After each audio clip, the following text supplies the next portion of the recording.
My daughter falsely accused me, which led to my imprisonment for a long time, and now that I've been released, I will repay her for everything I went through in the same coin. You'll regret this, Dad. My daughter Emma said it standing in the doorway, suitcase in hand, 22 years old, eyes cold, voice flat. Final. I just told her she needed to move out, get her life together, stop stealing from me, stop lying, stop disappearing for days, stop bringing chaos into my home. You'll regret this, she repeated. Then she walked out, slammed the door, gone. I thought it was just another empty threat, another dramatic exit, another tantrum from a girl who'd never learned to take responsibility for anything. I was wrong. 2 weeks later, I got a call at work, Tuesday afternoon, 2:47 p.m. I remember checking my watch. Detective Morrison, Portland Police, needed me at the station immediately. Wouldn't say why, just that it was urgent, serious, required my immediate presence. I drove there confused, worried, thinking maybe Emma was in trouble, maybe arrested, maybe hurt. When I walked into the station, when they led me to that cold gray interview room, I still didn't understand. Then Detective Morrison sat down across from me, opened a file, and destroyed my life. Mr. Harrison, your daughter Emma has filed a formal report. She's alleging physical abuse, years of it, starting when she was 12 years old, continuing until 2 weeks ago when you allegedly threw her out of the house. My stomach dropped, actually dropped, like falling, like the floor disappearing. That's not true, I said, voice shaking, hands shaking. I never touched her, not once, not ever. This is insane. She's given us specific dates, specific incidents. She has witnesses, friends who saw injuries. We take these allegations very seriously, Mr. Harrison. She's lying. She's angry I kicked her out. She threatened me. She said I'd regret it. Turn around, sir. Hands behind your back. They arrested me right there. Handcuffs, cold metal, reading of rights, fingerprints, mugshot, processing, a cell. My whole life fell apart in one afternoon, in 1 hour, in one moment. I spent 6 months in county jail waiting for trial. 6 months of pure hell. 6 months of my life stolen. Concrete walls, fluorescent lights, the smell of industrial cleaner and desperation. Sharing a cell with men who'd actually committed crimes. Men who looked at me like I was the worst kind of monster. What are you in for? Waiting for trial. My daughter accused me of, they'd turn away, wouldn't talk to me, wouldn't sit near me. Child abuser. Even alleged, even accused. You're marked. My wife Janet visited once. Just once. Second week. She sat across from me in the visiting room. Plexiglass between us. Phones. Like a movie. Like this wasn't real life. She was crying. Tom, I need to know. Is any of this true? Did you ever? No, never. Janet, you know me. You've known me for 23 years. I never touched her. But she's so specific. She has dates. She remembers things. Why would she make this up? The fact that she even had to ask, the fact that there was doubt in her eyes, felt like a knife in my chest. Twisting, cutting, killing something between us. She didn't visit again. My friends stopped calling. Stopped answering when I called collect. My brother visited once. Awkward. Didn't know what to say. My neighbors, I found out later from my lawyer, whispered when they saw Janet at the grocery store. That's the wife. Can you believe it? All those years. Poor girl. Even after I told everyone the truth, even after I explained, the damage was done. The stain was permanent. People always wonder, always doubt. What if he really did it? What if there's something there? My lawyer was a public defender named Sarah Chen. Overworked, underpaid, handling 40 cases simultaneously. But she believed me. Actually believed me. Your daughter's story has holes, she said. Big holes. We just need to find them. She worked day and night, going through records, interviewing witnesses, checking Emma's story against reality. Slowly, painfully slowly, the truth came out. Emma's friends started cracking under questioning, contradicting each other, changing details, getting nervous. Then one broke completely. Olivia, Emma's best friend since high school, started crying in the interview. She paid me. She paid me $500 to say I saw bruises,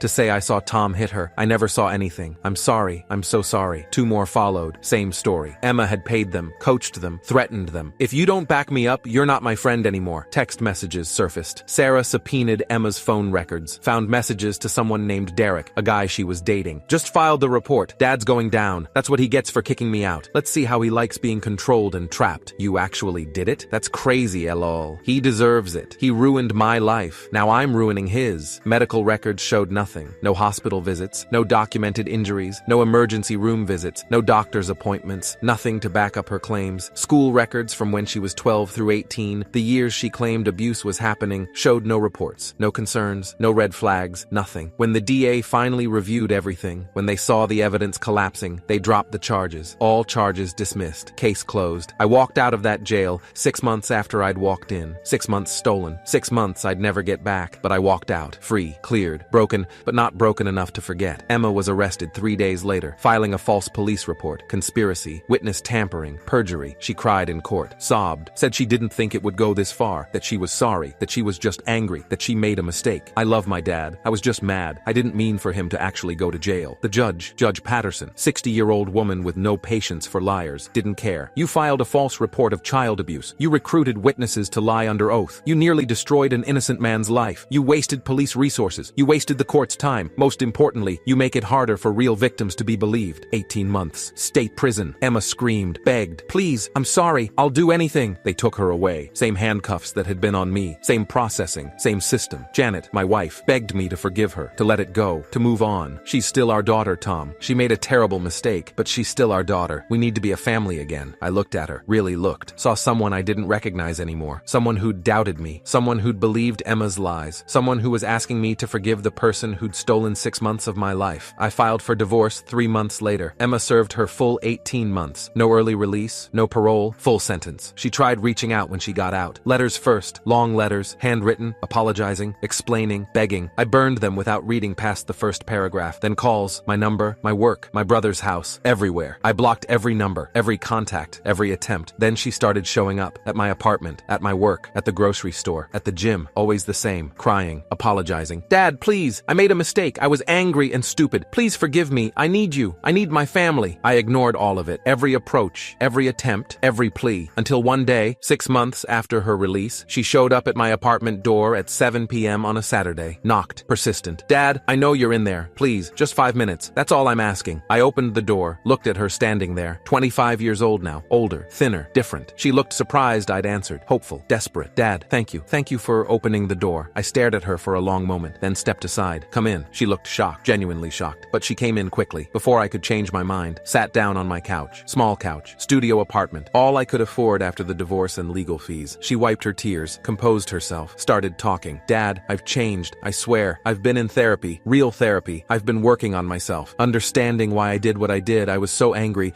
so hurt, but that's not an excuse. I know that now. I nodded, said nothing, just listened. I just want my family back. I want you back. I want to make this right. I'll do anything, anything. Please, just give me a chance. She talked for 20 minutes, about prison, about therapy, about regret, about change, about how sorry she was, about how much she'd learned, about how different she was now. I let her finish, let her get it all out, watched her perform. Then I pulled out my phone, opened the voice memo app, hit play. Her voice filled the room, crystal clear. Recent recording. I'm totally playing the sorry card. He's such a softie. He'll cave. Another voice. Her friend Melissa. You really think he'll forgive you? He's my dad. He'll feel guilty for not forgiving me. I'll cry. I'll apologize. I'll get him to help me out financially. Milk the old man a little. He owes me after I did time because of him. Laughter. Both of them laughing. You're terrible, Melissa said. I'm smart. He's stupid enough to feel guilty. Might as well use it. The recording ended. Silence. Heavy silence. Emma's face went completely white, then red, then white again. I hired a private investigator after you got out, I said. Voice calm, controlled, cold. Cost me $3,000. Best money I ever spent. He's been following you, recording you, documenting everything. I knew you hadn't changed. I just needed proof. I pulled up my email, showed her the draft, already written, already addressed to her parole officer. You're still on parole for another 6 months. Part of your parole conditions state you can't engage in fraudulent behavior or schemes. This recording, you attempting to defraud me, violates those conditions. I hit send. Email sent. Evidence attached. Recording included. They'll be here in about 10 minutes. I called your parole officer before you arrived. She was waiting for my evidence. Emma started screaming, standing, panicking. No,